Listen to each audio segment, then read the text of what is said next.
Sejam todos muito bem-vindos de volta ao nosso canal Creio, Logo Sei.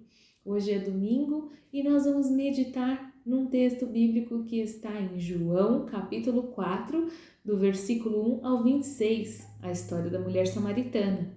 Antes de continuarmos, peço você, por gentileza, que se é a sua primeira vez aqui no nosso canal, que você se inscreva, ative o sininho para receber as notificações. Temos vídeos todos os dias às 6 da manhã, pequenos devocionais, que eu espero que te inspirem a ter as suas devocionais também e que você possa compartilhar esse vídeo, se você for edificado por ele, e nos seguir lá nas redes sociais, no Instagram e no Facebook. Muito obrigada! Vamos ler essa história tão linda? Os fariseus ouviram falar que Jesus estava fazendo e batizando mais discípulos do que João, embora não fosse Jesus quem batizasse, mas os seus discípulos. Quando o Senhor ficou sabendo disso, saiu da Judeia e voltou mais uma vez a Galileia. Era-lhe necessário passar por Samaria. Assim chegou a uma cidade de Samaria chamada Sicar, perto das terras que Jacó dera a seu filho José. E havia ali o poço de Jacó. Jesus, cansado da viagem, sentou-se à beira do poço. Isto se deu por volta do meio-dia. Nisso veio uma mulher samaritana tirar água. Disse-lhe Jesus: "Dê-me um pouco de água." Os discípulos tinham ido à cidade comprar comida. A mulher samaritana lhe perguntou: "Como o Senhor, sendo judeu, pede a mim, uma samaritana, água para beber? Pois os judeus não se dão bem com os samaritanos." Jesus lhe respondeu: "Se você conhecesse o dom de Deus e quem lhe está pedindo água, você lhe teria pedido e ele lhe teria dado água viva." Disse a mulher: "O Senhor não tem com o que tirar água e o poço é fundo. Onde pode conseguir esta água viva? Acaso o Senhor é maior do que nosso pai Jacó, que nos deu o poço, do qual ele mesmo bebeu, bem como seus filhos e seu gado?" Jesus respondeu: "Quem beber desta água terá sede outra vez, mas quem beber da água que eu lhe der nunca mais terá sede. Ao contrário, a água que eu lhe der se tornará nele uma fonte de água a jorrar para a vida eterna." A mulher lhe disse: "Senhor, dê-me dessa água para que eu não tenha mais sede, nem precise voltar aqui para tirar água." Ele lhe disse: "Vá, chame o seu marido e volte." "Não tenho marido", respondeu ela. Disse-lhe Jesus: "Você falou corretamente dizendo que não tem marido. O fato é que você já teve 5 e o homem com quem agora vive não é seu marido. O que você acabou de dizer é verdade." Disse a mulher: "Senhor, vejo que é profeta.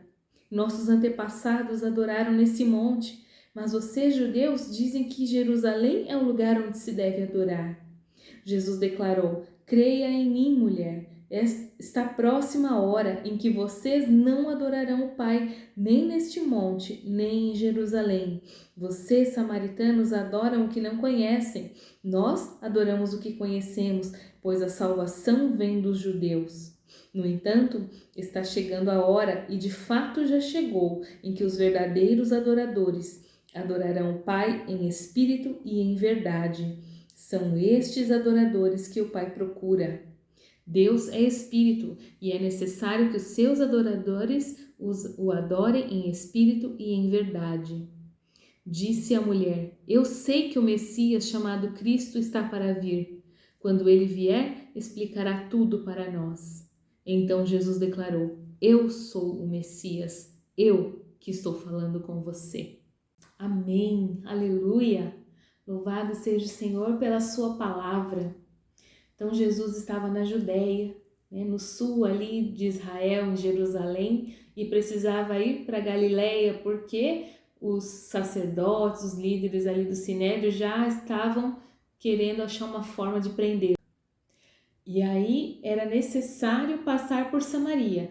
Havia outro caminho, precisava se dar uma volta enorme para não passar dentro de Samaria, o que era muito comum os judeus fazerem. Samaria ficava no meio, entre a Judéia no sul e a Galileia no norte. Então os judeus, quando iam à Galileia, geralmente davam uma volta que durava 3 dias a mais para não passar dentro de Samaria.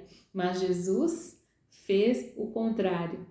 Aqui a palavra diz que era necessário passar em Samaria. Quer dizer, ele quis passar em Samaria. Para ele se fazia necessário passar dentro de Samaria. Samaria é essa região que na verdade era povoada por pessoas descendentes das 10 tribos de Israel que foram para o exílio da Assíria e voltaram totalmente misturadas, né? Quando Salomão pecou, se voltou contra o Senhor falou, olha, vou dividir o reino. E aí no reino do norte começou a reinar Jeroboão, e depois dele passaram mais 18 reis, e todos fizeram o que era mal diante do Senhor, todos toleraram ou até contribuíram para a idolatria do povo, até que Deus permitiu que a Síria viesse e dominasse as 10 tribos, o reino de Israel, as tribos do norte, né? E levou cativo. E esse povo voltou totalmente misturado, já perdeu-se a identidade de judeus, de hebreus, de filhos de Israel, porque se misturaram com outros povos e voltaram no meio de um sincretismo religioso, né, maluco, umas misturas, né, de judaísmo com as culturas pagãs, as religiões pagãs. Então, por isso, os judeus não aceitavam os samaritanos, não se davam com eles, porque era um povo que queria ser judeu, mas não tinha mais nada de judeu, né? Tinha só uns resquícios, já estava tudo misturado, então não tinha mais como. Então, por isso, eles não se davam. E aí, Jesus, além de passar no meio da terra de Samaria, ele ainda fica ali no poço enquanto os discípulos vão comprar comida, ele fica ali descansando. E como se não bastasse estar em Samaria, ele fala com uma mulher samaritana. Ele pede água para ela, a mulher até estranha. Primeiro porque os judeus não falavam com os samaritanos, ainda mais um homem com uma mulher. Não, tem alguma coisa errada aí. E Jesus pede água para ela, né? Jesus tinha um propósito para a vida daquela mulher. Jesus sabia que dali tantas coisas Deus iria fazer a partir daquela conversa, daquele diálogo entre ele e ela, tantas coisas Deus faria, né? Tinha um propósito naquilo tudo. E Jesus não olhou para a condição dela, ele não olhou que ela era uma mulher, que ela era samaritana, e depois como a gente vai ver, né, que ela teve 5 maridos, vivia naquele tempo com um que não era seu marido. Jesus não olhou para nada disso nela. Jesus queria lhe dar perdão, queria salvá-la e queria salvar muitos através da vida dela, da obra que ele faria na vida dela, muitos seriam alcançados, né? E aí por isso que Jesus pede água para ela e ela fala, tá falando comigo? E, né, judeu não fala com samaritano, muito menos homem com mulher, e quer água. E aí Jesus fala para ela, se você soubesse quem está te pedindo água, você pediria água para mim, e eu lhe daria de uma água viva. E aí de cara ela não acredita muito nisso não, falou, o senhor não tem nem como tirar essa água aqui, como é que o senhor vai me dar água viva? E aí ele diz que quem beber da água daquele poço, de qualquer outra água comum, terá sede, mas quem beber da água que ele der, nunca mais terá sede. Aí ela já começa a ficar interessada. Então eu quero dessa água, Senhor, para que eu nunca mais venha aqui, né, ter que tirar a água desse poço, ter todo esse trabalhão. E aí Jesus fala, vai lá e chama o seu marido então, pra gente conversar. E ela diz para ele, eu não tenho marido. E aí Jesus ganha ela aí quando ele fala, você disse muito bem, você não tem marido porque você já teve 5 e o que agora vive com você não é seu marido. Aí a gente para pensar que condição deveria ter essa mulher, né? Quanto sofrimento essa mulher já não teria tido em toda a sua vida, 5 maridos, quem sabe tantas vezes viúva, quem sabe divorciada, rejeitada, repudiada por outros maridos e aí foi se casando com outros e repetindo a mesma história. O que a gente pode concluir daqui é que certamente era uma história de dor, de sofrimento, de aflição né? E hoje ela ainda estava em pecado, naquele tempo ela ainda estava em pecado quando ela falou com Jesus, porque ela vivia com um homem que esse sexto não era o seu marido. E aí quando Jesus foi certeiro aí, ela falou, nossa, uau, o Senhor é profeta, agora eu estou entendendo que eu estou diante de um profeta de Deus. Então a gente vê aqui que Jesus mais uma vez não estava interessado em condenar. Ele não apontou o dedo para ela e falou, sua pecadora, você está com um cara que não é seu marido hoje, você já teve vários, você já teve 5. Não, Jesus estava interessado em perdoá-la, em salvá-la, em se revelar a ela. E não só sabia que ela seria salva, mas muitas pessoas seriam salvas através do testemunho dessa mulher. Então Jesus não olhou para os erros dela. Ele com certeza olhou para as mazelas, para a tristeza, para o sofrimento que essa mulher carregava e olhou com misericórdia para ela. Quando ela percebeu que ela estava diante de um profeta de Deus, que não estava apontando o dedo para ela, mas estava tendo misericórdia da vida dela, ela começou uma discussão teológica com ele.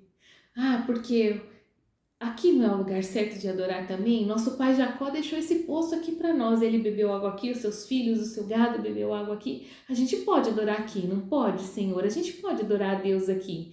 E aí Jesus explica para ela que a salvação vem dos judeus, que eles adoram a quem não conhece, porque não conheciam a Deus. Por quê? Porque era um povo já completamente misturado, sincretizado, né? Havia resquícios de judaísmo e muito paganismo no meio, então eles não conheciam a Deus. E ele fala, a salvação vem dos judeus. Os judeus foi o povo que se manteve, que Deus manteve intacto, né? Sem mistura, sem sincretismo, né? Depois do exílio babilônico. E aí ele diz, olha, é lá, a salvação vem dos judeus, mas está chegando a hora em que nem lá nem aqui vai ser preciso para adorar, estar em nenhum desses dois lugares. Por quê? Porque os verdadeiros adoradores adorarão ao Pai em espírito e em verdade, ou seja, onde estiver ali um filho de Deus, um adorador de Deus, ele pode adorar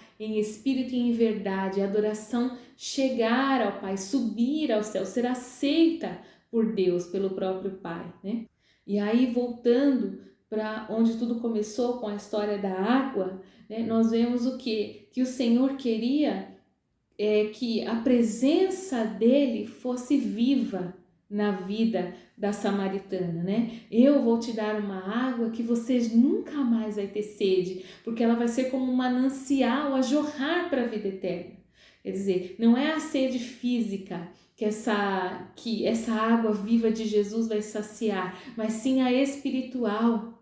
Quando a água viva dele entrar nela, então ela vai poder adorar a Deus em qualquer lugar. Ela passou a poder adorar a Deus em qualquer lugar. Ela não precisava mais ir lá naquele monte que Jacó tinha deixado, nem tampouco precisava subir a Jerusalém para adorar a Deus, até porque ela nem podia, porque ela era samaritana. Mas aonde ela estivesse fisicamente, não importasse onde exatamente, ela poderia adorar a Deus. Por quê? Porque a presença do Messias, a presença de Jesus Cristo agora estava dentro dela, saciando a sua sede espiritual, limpando todo o seu passado de tristeza, de sofrimento, de amargura, de rancores, de rejeição. Tudo aquilo, né, que pode ter feito sofrer a vida inteira, poderia ser apagado pela presença de Deus, porque Jesus, a partir de então, supriria todas as necessidades dela. Outra coisa interessante da gente notar nesse texto é que a gente vê Jesus em outras passagens dizendo que ele veio aos da casa de Israel. Quando a mulher sirofenícia, né, pede ajuda para a filha dela que está endemoniada, e Jesus reluta em ajudar e diz, eu vim para a casa de Israel, né?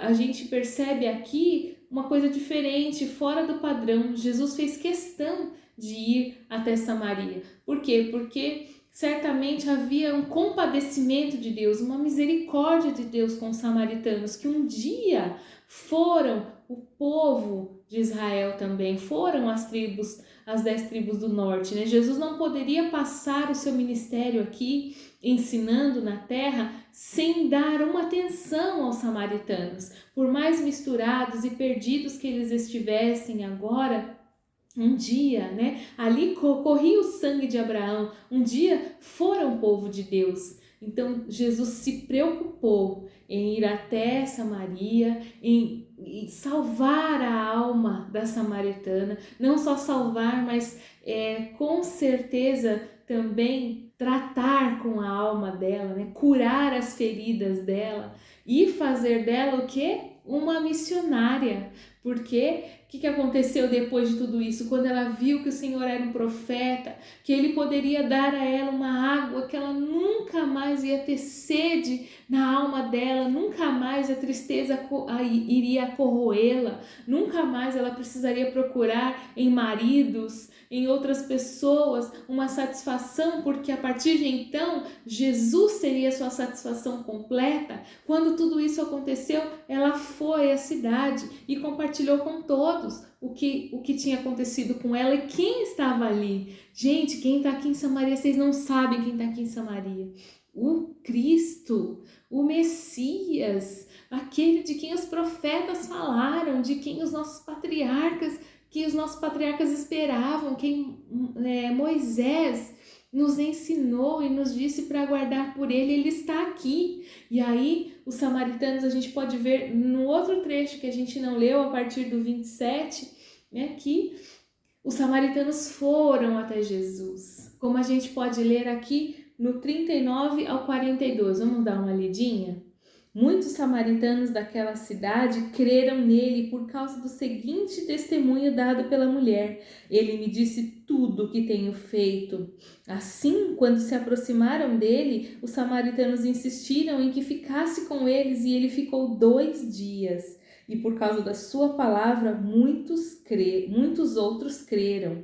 Disseram à mulher: agora cremos, não somente por causa do que você disse, pois nós mesmos o ouvimos e sabemos que este é realmente o Salvador do mundo. Aleluia! Quer dizer, ela foi lá, testemunhou, a galera veio, o povo veio para ver Jesus e eles creram em Jesus, foram ensinados, foram salvos pelo Senhor Jesus e creram, até pediram: fica aqui, fica com a gente, não vai embora não, por favor, Jesus, fica aqui com a gente. E aí Jesus ainda ficou 2 dias ali, ensinando aquele povo tão sedento, tão precisado, né? Interessante que a gente vê que foi um povo que creu tão facilmente, diferente dos compatriotas de Jesus, diferente dos judeus que se achavam tão importantes, tão bambambãs e não criam, rejeitavam a palavra, endureciam o coração, como